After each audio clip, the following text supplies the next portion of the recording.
आम्ही घेत असतो। त्याच्यामध्ये आजचा एक निर्णय अतिशय महत्त्वाचा असा आहे की जी कुपोषित बालकं असतात ही आपण ग्रामीण भागामध्ये त्याच्यावर खूप काम करतो, परंतु कुपोषित बालकांचं प्रमाण आता शहरामध्ये सुद्धा वाढत आहे आणि म्हणून त्या शहरातल्या बालकांना सुद्धा योग्य ती ट्रीटमेंट देण्याचा वगैरे आज निर्णय झालेला आहे।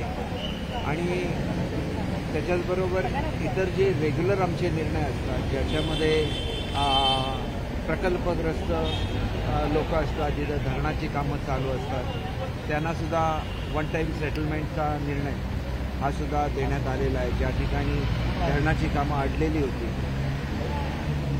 आणि त्याच्यामुळे एकंदरीतच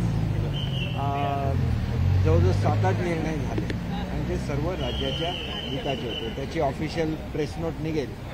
आपल्याला विशेष उत्कंठा संध्याकाळच्या निकालाची असेल तर आम्हाला सुद्धा उत्कंठा आहेच, परंतु शेवटी सत्याचा विजय होत असतो आणि त्याच्यामुळे नेहमी रडीचा डाव खेळायचा याला कुठेतरी एक पायबंद बसेल असं मला स्वतःला वाटतं। कारण सुरुवातीला असं झालं की उपाध्यक्षांनी ह्याची सुनावणी घ्यावी आणि म्हणून उपाध्यक्षांनी 3 दिवसाची नोटीस काढली।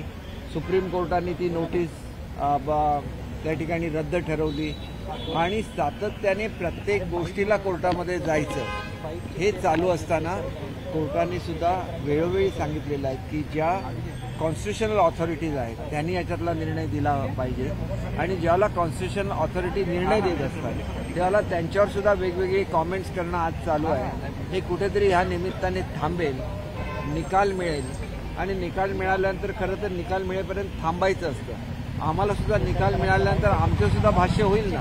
आम्ही 4:30च्या दरम्यान आमच्या पक्ष कार्यालयामध्ये त्याच्यावर आम्ही आमचं मत सुद्धा देऊ, परंतु निकाल जो काय येईल तो मान्य करायचा असतो आणि मान्य नसेल तर त्याच्यावर अपील करायचं असतं। संजय राऊत म्हणतात की हे सगळं फिक्स झाली आहे म्हणून हे म्हणणं आज कॉन्स्टिट्युशनल ऑथॉरिटीजचा अपमान आहे। एक तर त्यांना प्रोसिजर माहिती नाही। ज्या वेळेला त्या ठिकाणी आमच्या साक्षी होतात त्यावेळेला त्या टाईप केल्या जातात, त्याच्यावर आमच्या सह्या घेतल्या जातात। कुठलाही निर्णय हा मुद्द्यांच्या आधारे आणि कायद्याच्या आधारे दिला जातो। कोणी सांगितलं म्हणून कुठलाही निर्णय देता येत नाही। त्या निर्णयाला जस्टिफिकेशन द्यायला लागतं आणि तो निर्णय कोर्टामध्ये पुढे जाऊन टिकायला लागतं। एवढा सुद्धा ज्यांना माहिती नसेल ते असं बोलू शकतात। भारतामध्ये अत्यंत चांगली अशी वैधानिक पद्धती आहे, विधिमंडळाचं काम आहे आणि तेवढीच चांगली ज्युडिशरी सुद्धा आहे आणि त्याच्यामुळे आमचा दोन्ही सिस्टमवर विश्वास आहे। एकच गोष्ट मला या निमित्ताने सांगायची आहे की भारतामध्ये लोकशाही आहे, परंतु अनेक पक्ष असे असतात की जे लोकशाही मानत नाहीत। इलेक्शन कमिशनने सर्व पक्षांना नोटिसा दिलेल्या होत्या की लोकशाही पद्धतीने तुमचे पक्ष चालवा। त्यावेळेला घटना बनवण्यात आल्या आणि नंतर घटनेमध्ये बदल करण्यात आले जे लोकशाहीला पूरक नाही आहेत। असे बदल कुठल्याही परिस्थितीमध्ये लोकशाही प्रणाली अस्तित्वात असलेल्या देशामध्ये मान्य होऊ शकत नाहीत। हा आमचा मूळ मुद्दा आहे आणि त्याच्यामुळे ज्याप्रमाणे देशामध्ये लोकशाही आहे त्याप्रमाणे पक्षामध्ये सुद्धा लोकशाही असली पाहिजे असं आम्हाला वाटतं।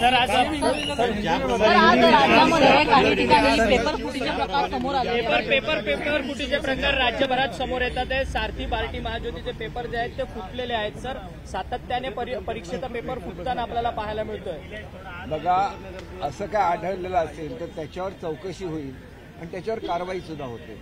मला याच्या बाबतीत विशेष माहिती नाही, त्याच्यामुळे ज्याची माहिती नाही त्याच्यावर कुठलंही कॉमेंट करणं मी योग्य होणार नाही। सर हिंदी में मुख्यमंत्री साहेब हिंगोलीला जातात, तो त्यांचा रेग्युलर कार्यक्रम आहे। लोकसभेच्या प्रत्येक मतदारसंघाला ते भेट देतात, त्याप्रमाणे आज सुद्धा हिंगोलीला भेट देणार आहेत आणि त्यांचा व्यवस्थित कार्यक्रम असतो आणि ते दिवस रात्र राज्यासाठी काम करत असतात।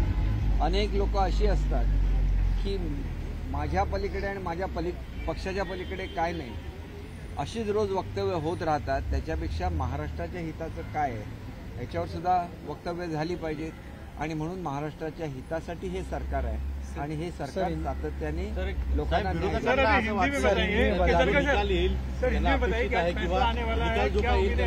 ज्यामुळे ते अध्यक्षांच्या विरोधामध्ये या सगळ्या गोष्टी करतात किंवा कमेंट्स करतात। हे बघा, अध्यक्षांनी कुठला निर्णय दिला तर त्याचं निकालपत्र लिहायला लागतं त्याचं जस्टिफिकेशन करायला लागतं. ही एक कायदेशीर प्रक्रिया आहे. ते म्हणतात तेवढं हे सोपं नाही, कारण तो निकाल पुढे सुप्रीम कोर्टामध्ये जाऊ शकतो. सुप्रीम कोर्टावर त्याच्यावर चर्चा होऊ शकते. त्याच्यामुळे कायद्याच्या चौकटीत राहूनच निकाल दिला जातो. ही वस्तुस्थिती आहे. फैसला आने वाला है, क्यों आपको लगता है कि फैसला आपके पक्ष में आएगा?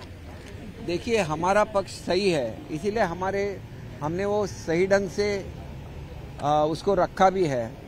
तो ये हर कोई ऐसे ही चाहता है कि अपनी तरफ से निकाल हो, लेकिन जो भी घटना में लिखा है, जो भी उनके सामने हियरिंग हुई है, इस सब का विचार करके वो रिजल्ट देंगे. लेकिन जो भी रिजल्ट होगा, अगर हमारे पक्ष में होगा तो अच्छा है, अगर हमारे पक्ष में नहीं होगा तो इसके खिलाफ हम लोग अपील करेंगे. वो अपील की सुविधा है, लेकिन निकाल देने वाली अथॉरिटी कौन है, वो तो अध्यक्ष